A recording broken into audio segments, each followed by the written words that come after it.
आदमपुर विधानसभा seat पर उपचुनाव का शेड्यूल जारी हो गया है। यहां 3 नवंबर को वोटिंग होगी। लगभग 2 महीने पहले कुलदीप बिश्नोई के इस्तीफे के बाद आदमपुर विधानसभा सीट खाली हुई थी। कांग्रेस पार्टी से नाराजगी के चलते उन्होंने विधानसभा की सदस्यता से इस्तीफा दिया था। कुलदीप ने अब बीजेपी की सदस्यता ले ली है। अब वह अपने बेटे भव्य को अपनी इस सीट से चुनाव लड़वाना चाहते हैं।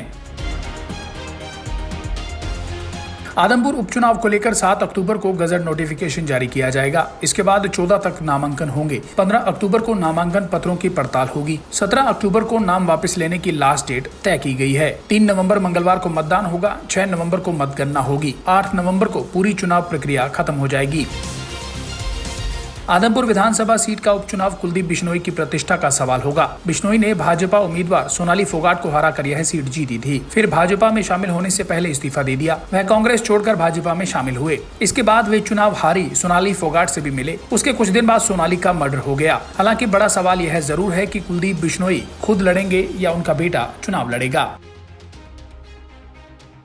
बताया जा रहा है कि आदमपुर विधानसभा के उपचुनाव में सोनाली फोगाट की बहन रुकेश पूनिया चुनाव लड़ सकती है।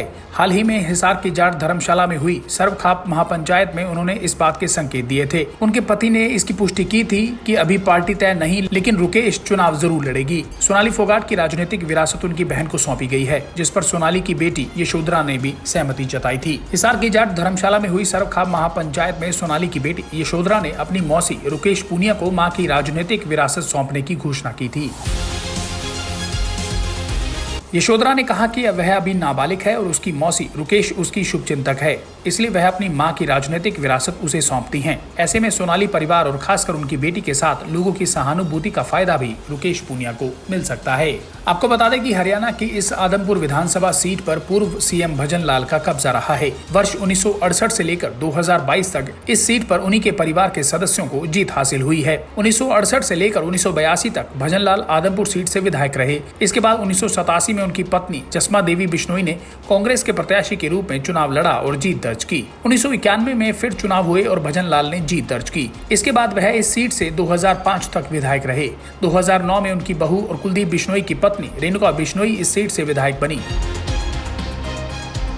2014 में भजन लाल के बेटे कुलदीप बिश्नोई ने चुनाव लड़ा और जीत दर्ज की। 2019 में भी कुलदीप बिश्नोई कांग्रेस के विधायक बने।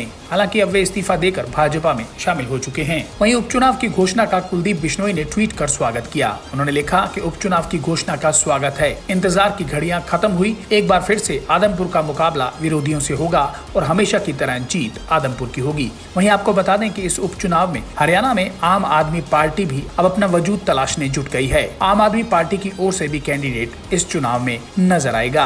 ब्यूरो रिपोर्ट, सच कहूं।